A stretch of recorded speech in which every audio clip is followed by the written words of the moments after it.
Olá, meus queridos, minhas queridas. Hoje eu quero fazer um vídeo um pouco diferente. A gente fica falando muito de polícia, investigação policial, assédio, acusações, assinaturas falsificadas. Hoje não, vamos fazer um vídeo um pouco mais levezinho, contar para vocês aqui um pouco da minha história pessoal como jornalista. Algumas dessas histórias eu já citei aí ao longo dos vídeos, mas outras vocês nunca ouviram falar. Eu vou contar hoje para vocês aqui 7 tretas que eu tive com famosos ao longo dos 28 anos, praticamente, que eu cubro televisão. Eu não estou colocando político aqui, tá bom? Político dá uma outra, uma outra lista. Então, alguns desses casos, queridos e queridas, eles só foram bate-boca, outros foram parar na polícia, outros chegaram na justiça e outros tiveram até ameaça de pugilato, né. Então eu vou contar para vocês hoje, aqui, começando com um dos casos mais esquisitos que eu tive. Então, o primeiro caso, vou contar aqui, aconteceu em dezembro de 2011, né, no auge ali do site F5, com o Roberto Carlos. Tive uma treta enorme com o Roberto Carlos, porque eu publiquei uma matéria. Roberto Carlos é um cara super cheio de superstição. Ele estava construindo um mega prédio aí na Vila Nova Conceição e o prédio não tinha o 13º andar, porque ele não gosta do número 13. O prédio também não pode ter cor marrom. E aí eu publiquei uma coisa que aconteceu, um grupo aí, uma gangue, fingiu que ia entrar lá no prédio para deixar coisas e acabou roubando todo o showroom do prédio. Eu publiquei isso no F5 aí, ó, prédio Roberto Carlos assaltado em São Paulo antes mesmo de ser inaugurado. E na matéria que eu fiz no F5 eu falava, apesar de não ter o 13º andar, o prédio deu azar. Roberto me meteu um BO aí, me acusou de falsa informação de crime, etc., mas deu tudo certo para mim. Falei do Roberto Carlos. Então, Roberto Carlos foi parar no BO, eu acabei. O delegado arquivou, falou: ah, não tem nada disso, que acusação. Mas foi difícil, né? Dó de Sirena, lá, o ex-empresário dele fez a treta. Vamos ver outro caso aqui, ó. Esse daqui, Zé Luiz da Atena, gente. Da Atena foi um problema. Da Atena, eu brincava muito com ele quando eu tinha coluna na Folha, e uma vez o Datena estava no sul do país com a família. Eu não sei se ele estava de férias, o que que ele foi fazer, mas ele estava Datena e Lula aqui, Datena e Dória. Ele foi lá comprar um tênis na loja, comprou o tênis e depois de um certo tempo parece que o tênis deu defeito, mas ele estava lá de férias ainda, nem deu muito tempo de fazer nada, gente, sabe? Qual o problema? Ele ficou furioso e voltou lá na loja. Só que ele volta na loja, gente, e o cara que era da loja, o gerente, por incrível que pareça, era meu leitor lá da Folha Online. É um cara que me lia há muito tempo. E aí ele falou assim: olha, ele botou o telefone, ele ligou para a redação. A gente já tinha contado muito, é aquelas coincidências do mundo, né? Porque o cara escrevia assim para mim, né? Tinha muito leitor, eu tinha um fórum, né? E eu acabei ouvindo em tempo real, porque o Datena ficou brigando lá muito tempo na loja, porque ele falou que era uma porcaria, que ele tinha pagado caro, que queria o tênis de volta, que coisa absurda, não sei o quê, pi-pi-pi. E aí eu publiquei essa história, contei lá com requintes de sarcasmo, e o Datena me processou.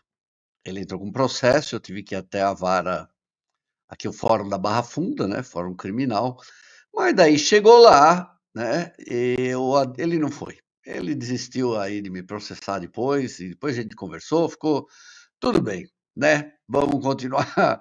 Então esse daí chegou às raias do processo, mas não aconteceu nada. Agora vamos a um outro caso aqui, que eu tenho mais um, com o Alexandre Frota. Veja bem, não teve nem ameaça de processo, não teve ameaça de pugilato, mesmo porque ele é meio grande, né, ainda bem, mas ele ficou furioso comigo com uma coisa que foi uma das mais injustas que eu já passei, porque ele não deveria ter ficado revoltado comigo. O que que aconteceu? Para quem não lembra, o Alexandre Frota foi, durante um tempo, diretor do SBT. E o Silvio Santos simplesmente caiu de graças por ele. O Silvio Santos adorava, ele gostava de ouvir histórias, né, sobre como o Frota fazia os filmes, né, lá na Brasileirinhas, etc. E naquele tempo tinha um grupo de pessoas ali no SBT, gente, que eles tentavam blindar o Silvio Santos. Ninguém podia chegar perto do Silvio Santos, ninguém de fora, qualquer pessoa que fosse contratada. Isso acabou faz tempo, tá, gente? Qualquer pessoa que fosse contratada que o Silvio Santos simpatizasse, essa pessoa começava a ser frita, fritada, né, assada, cozida ali dentro. E eu lembro que o Alexandre foi lá no UOL, me deu uma entrevista muito divertida lá, né? Tava a Paty Vicentini, naquele tempo era a minha produtora, tinha o Derico, tinha um monte de gente lá legal. E o Alexandre foi lá, deu uma entrevista super divertida, deu mais de 1 milhão de views na época, né? E passou uns 2 dias, eu sabia que ele estava lá no SBT e minha fonte, que era muito boa, falava assim: "Ó, vão queimar o Frota aqui dentro. Ninguém está acreditando nele, ninguém quer aceitar ele como diretor aqui". Eu nem lembro o que que ele ia fazer, alguma coisa artística ali. Falou: "Estão puxando o tapete dele e vão ferrar com ele". Essa fonte era tão boa, mas tão boa, que eu publiquei isso, ela nunca tinha errado nada. E eu publiquei: "Olha, Frota tá com vida curta lá no SBT, porque vão pegar ele, né, vão derrubar ele". E ele ligou para o UOL, gente, fazia 2, 3 dias que eu tinha dado a entrevista, ele brigou com a Patrícia Vicentini, falou que é um absurdo, se eu soubesse que fazer isso comigo, esse feltrinho, sabe, imagina aquelas desenhinhos de palavrão de gibi, né, bolinha, cobrinha, bombinha, raiozinho, faquinha, o feltrinho, esse, se eu soubesse nunca tinha dado entrevista para ele, e eu mesmo mandei na época uma mensagem, falei: "Ô Frota, eu não", escrevi para ele, eu falei: "Não, eu não estou fazendo nada disso, é que eu soube disso, eu tentei falar com você, você não me respondeu. 'Né, mas você não pode dar essa coisa, né'". Eu falei: "Mas, pô, estão puxando teu tapete".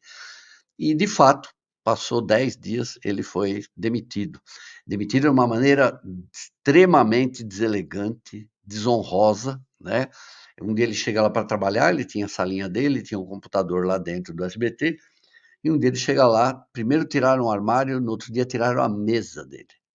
E aí ele foi falar: "Onde está minha mesa?". E alguma como a pessoa que faz isso é covarde, né, não foi lá assumir que fez, mandou uma secretária falar assim: "Ah, eles precisaram da tua mesa". E aí ele saiu de lá, certo? Vamos aqui, mais tretas com famosos. Eu queria fazer sempre vídeos assim, é mais engraçado, né, do que outra coisa.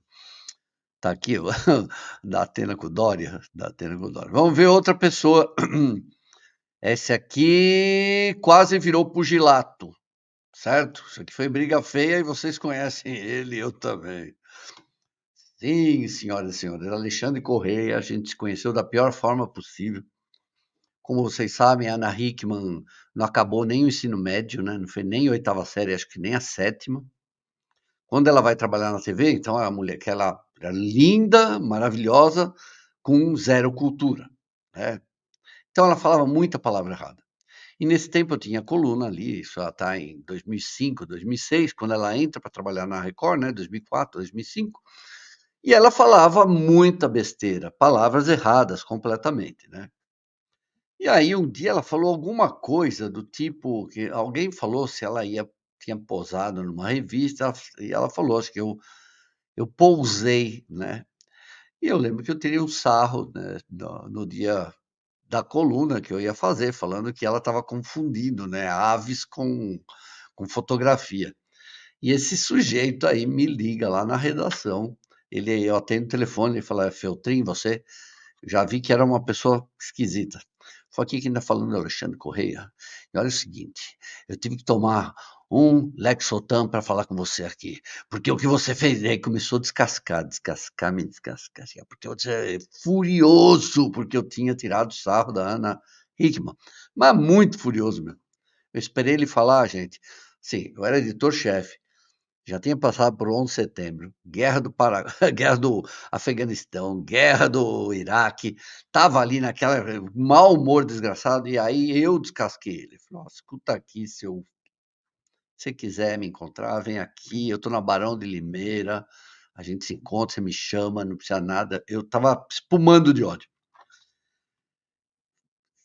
Mas xinguei ele muito mais do que ele me xingou. Até eu acho que ele tomou um susto, porque ele espera, sei lá, vai bater boca com um jornalista, o jornalista é bundão, né? Fala, não, não é nada disso. Eu não, né? Eu sou Áries com ascendente leão, né? Marte em leão, então eu adoro uma briga. Mas daí passou uns 2 dias, ele me ligou de novo, falou, ó, tá tudo bem, desculpa aí, fiquei muito nervoso, mas para vocês verem, né? Ele realmente é um cara nervoso, mas todas as vezes que eu vi ele brigando foi por causa da Ana Hickman. Eu nunca vi ele arrumar uma treta por causa dele. Mas não aconteceu nada. Corremos o risco de pugilato. Outro caso aqui que eu corri risco de pugilato, de apanhar a minha querida e saudosa, que Deus a tenha, a Leila Lopes, né? Leila Lopes, a gente teve um grande entrevero, como dizia minha avó, durante um carnaval, 1998, 1998 ou 1999, alguma coisa assim. Ela tinha colocado silicone, ela entrou no mesmo camarote que eu estava cobrindo, acho que era camarote da Skol, aqui no Sambódromo Paulista, ali aí não tem Sambódromo ali, né? E ela entrou e ela estava toda alegre, feliz, né? Esnobando, né? Mostrando que estavam bem bonitos, né? Ela não exagerou, ela não fez um negócio, né? E aí um segurança esticou o olho para ela, ficou desse tamanho assim, né? E ela super na boa, ela baixou assim, ficou lindo, não ficou, né? O, o olho do segurança quase caiu. E aí, no dia seguinte, eu estava cobrindo o carnaval, tinha que colocar notinhas no carnaval, né? Acho que era o jornal Folha da Tarde ainda, ou já era o jornal Agora, e eu coloquei, né, que Leila Lopes entrou no negócio e todo mundo ficou babando ali nela, e que ela acabou mostrando o seio, né, novinho para o guarda. E daí no dia seguinte ela, ninguém sabe como, ela entrou no prédio da Folha e foi direto. Isso, eu cobri no sábado, domingo, segunda, terça, o carnaval. Na quarta eram minhas férias. Eu tirei as férias. Isso saiu, a nota saiu na quarta-feira, quando eu tirei férias. Isso aconteceu na terça, na quarta-feira. Não, eu só cobria São Paulo sexta e sábado, né? E depois saía e depois era para o Rio. Aí eu não cobria mais. Eu sei que eu acabei de cobrir e tirei férias. E aí, no dia que eu tirei férias, acho que era segunda-feira, aí ela entrou na redação e foi me procurar na redação porque queria me arrebentar. Foi uma notinha brincalhona, né? Mas depois a gente voltou a nos falar, a gente voltou a nos falar, tá certo? A gente voltou a falar um com o outro, ficamos amigos, foi uma tristeza quando ela foi embora, né? A forma como ela partiu. E eu lembro que ela mandou, quando ela fez o filme, né, o famoso filme dela, mandou autografado. Eu tenho ele aqui até hoje. Meu querido Feltrin, a gente já passou por muitas coisas, eu admiro, etc. É isso. Mas eu podia ter apanhado por ela se eu estivesse na redação. E que mais que temos aqui? Faltou mais uma pessoa aqui, mais uma. Essa, tomei processo, perdi e jamais fiquei sabendo do processo. É sério, gente. Pois é, vamos ver o que aconteceu, né? A gente tá no ano de 2012, a Globo vai fazer um remake de Gabriela. Tá lá a Gabriela, Juliana Paz, tem muitas cenas externas. Uma dessas cenas, veja, 2016 os telefones ainda não tinham essa qualidade, né, que você conseguia fazer, mas não.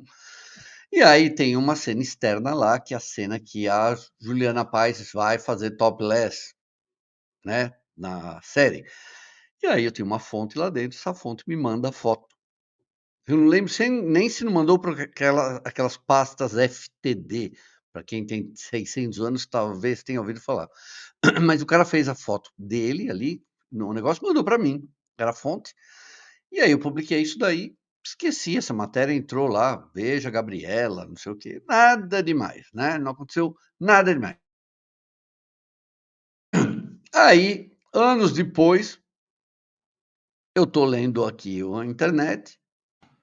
Bom, fiz a matéria, ficou por isso mesmo, daí passam Anos e anos e anos, isso, gente, foi em 2012. E aí lá para 2017, mais ou menos, um dia, eu começo a ver umas matérias como essas aqui, ó.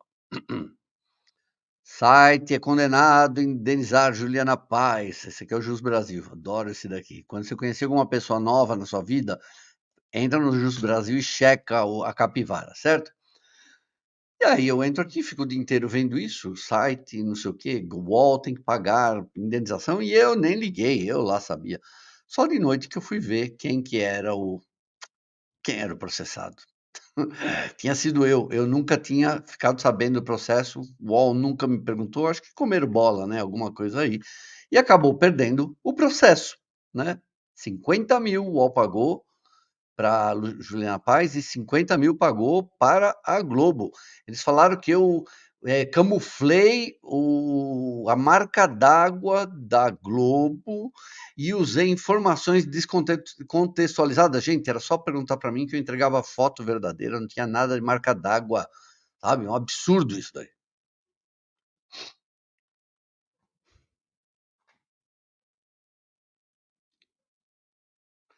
E a última, né? A última dessa série que eu tô fazendo hoje são só 7. Essa atriz maravilhosa, né? Beatriz Segal, e Deus também a tenha. Tive não foi, não chegou às vias de fato, obviamente, eu sou um cavalheiro, mas ela foi extremamente estúpida, grossa comigo no lançamento de novela, que tinha lá na Globo, lá no Rio de Janeiro, a Globo sempre levava jornalistas, e ela não estava com a menor paciência de conversar com nenhum jornalista. Cara, você vê um monte de artista lá, você vê a Beatriz Segal, quem que você vai tentar entrevistar? Óbvio, né? A melhor de todas.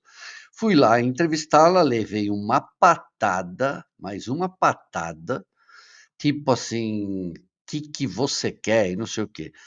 E eu fiquei muito puto, né, falei: "Puta merda, tô aqui trabalhando, não quer vir aqui", porque depois eu entendi a história.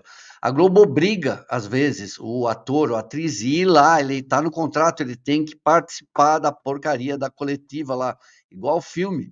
E ela não tinha o menor saco de ir. Outro que não suportava era Cláudio Marzo. Cláudio Marzo entrava com uma tromba desse tamanho nas coletivas, não queria falar com ninguém. Ele ficava bufando, olhando pra gente assim: "Ah, é a imprensa". E ela deu essa patada e eu virei a cara com ela. Ela viu que eu fiquei muito puto com ela, foi muito mal educada. Mas veja que linda. Quando estava acabando, ela veio atrás de mim e veio e falou assim: ô, desculpa, vamos dar o dedinho, vamos ficar amigo de novo. E aí ficou tudo bem. É isso, gente. Eu adoraria fazer sempre, contar essas histórias aqui, não ficar fazendo matéria de polícia. Mas o mundo não permite, tá bom? Eu sou Ricardo Feltrin. De segunda a sexta temos os jornais do Feltrin, de segunda a sexta, 10 horas da manhã. E agradecimento aqui à minha patrocinadora ou patrocinador, o aplicativo Babel Idiomas.